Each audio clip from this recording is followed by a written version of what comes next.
Now let me give you a little simple formula for goal setting. Okay? We take 2.5 hours on the weekend for the whole 10-year plan. We don't have time for that tonight. But let me get you started with a little simple formula Mr. Schoaf gave me. And maybe this will be helpful. First of all, I've divided goals into two parts. First is long range.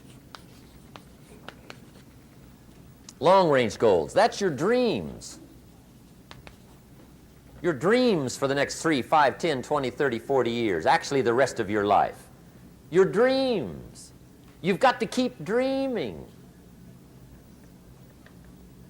Ronald Reagan, president, said to the joint session of Congress a few weeks ago, "The republic is a dream.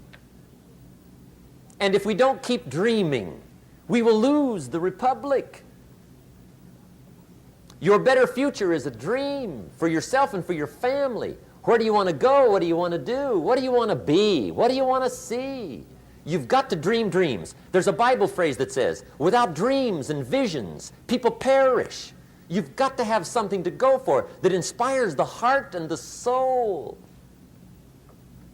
Dreams. From the children of Sanchez, it says, take the crumbs from starving soldiers, they won't die. Take the bread from hungry children, they won't cry. But without dreams, we all will die. You've got to dream. Don't lose your dreams for yourself, for your future, for your family. The dreams of love and enterprise and travel and doing things, becoming something unique on your journey here. Don't lose your dreams. Do some dreaming. That's long-range goals. You've got to have those. So that's number one. Here's the second part of goals, short range.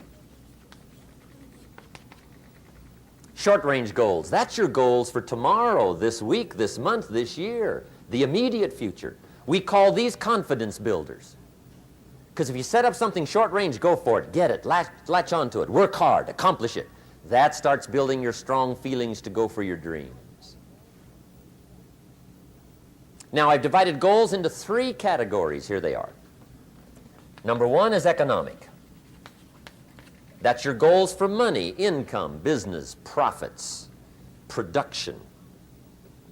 Economics. Make sure you've got your economics well planned.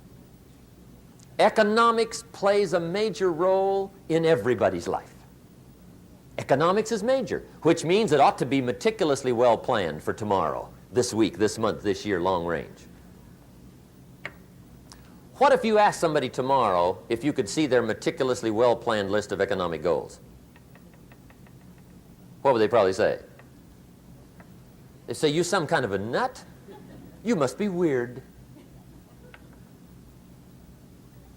Hey, I found out what success is. Success is doing what the failures won't do.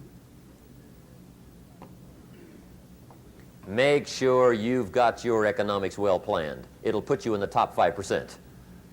One of the key little subjects we talk about on the weekend is the 7 fundamentals for wealth and happiness. And that's one of them, well-planned economics. It's a fundamental if you want to do well. Join the top 5%. Anybody in this room can join the top 5%, if you will. Okay. Now here's the second category of goals, things. Make a list of the things you want. And on my list of things, now I put everything. Little things as well as major things. Doesn't matter how small it is, it goes on my list. I used to just put major things, cars, homes. I don't do that anymore. I now load my list with everything. Everything. And the reason is, part of the fun of having a list is checking it off. That's it. Boy, at the end of the day, if you can go, got it, got it, got it, got it, got it, got it, whatever it is, right? You get into the habit.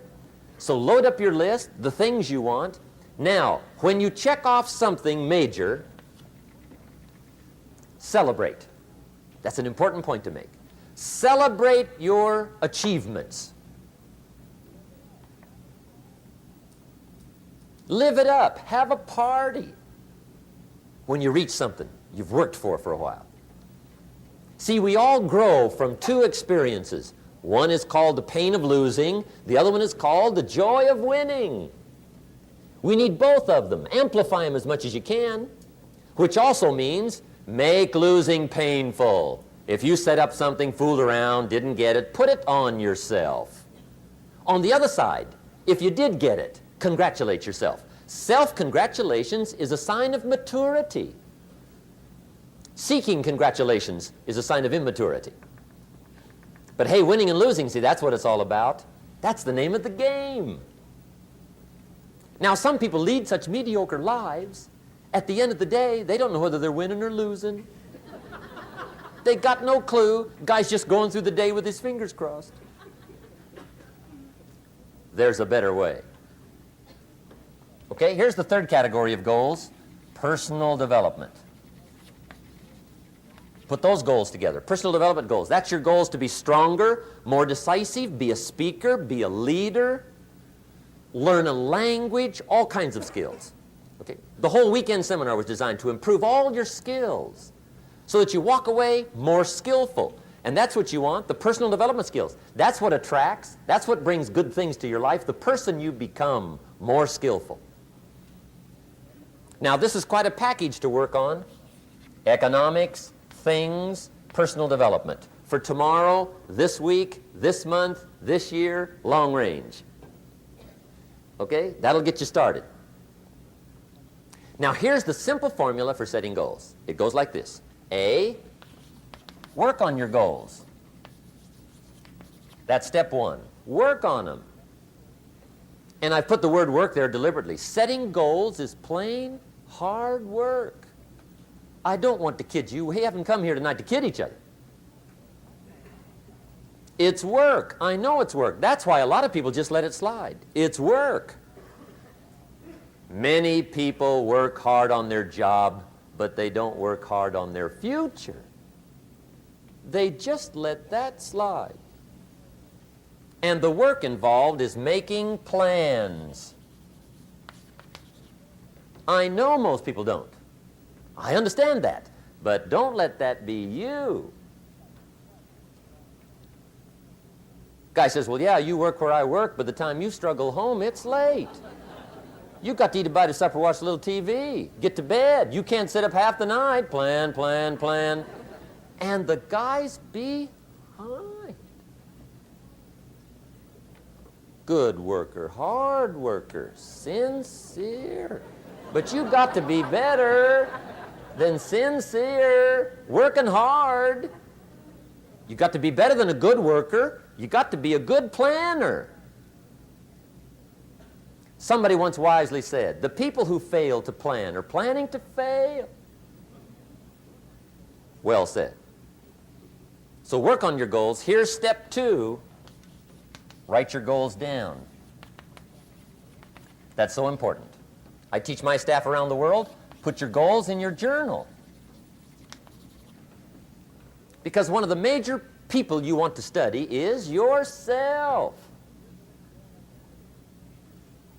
Say, here's the list of goals I put together 3 weeks ago. Here's the list of goals I put together 2 years ago. Here's some of the changes I made, rearrangement of my priorities. I scratched these off, I put these on, I've gotten these. Study your accomplishments, study what your desires are. Put them on paper, write them down. Here's another reason for writing your goals down. It shows you're serious about doing better. And to do better, you gotta get serious. You don't have to be grim, but you must be serious. Everybody hopes things will get better. Everybody hopes. Poor people hope. That ought to tell you something. It means the future does not get better by hope. It gets better by plan. I used to have the affliction called passive hope. It's an affliction. It's bad. Probably what's even worse than that is happy hope. Now that is really bad. That's bad. Happy hope. The guy's 50 and he's broke and he's still smiling. See, that's not good. So get serious about your goals. Put them on paper. Write them down. There's all kinds. His goals, her goals, their goals.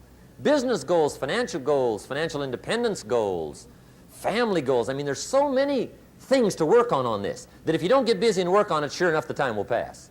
And sure enough, 5 years from now, you'll wind up where you don't want to be, wearing what you don't want to wear, driving what you don't want to drive, being what you don't want to be. Now's the time to fix it. Now, here's the third step to your goals. Check the size of your goals and the kinds of goals. How big they are, what kind they are, affects you.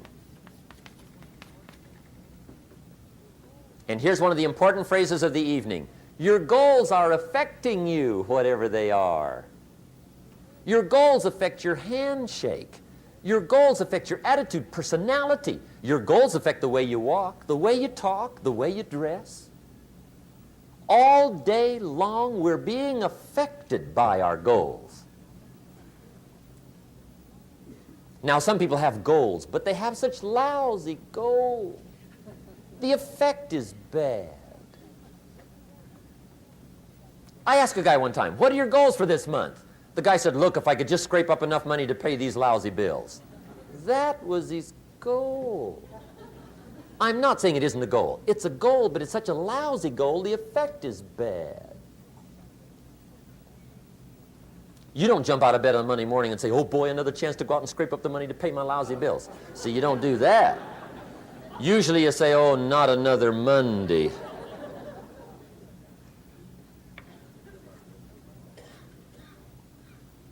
And some people have so given up on life, they have joined the thank God it's Friday club.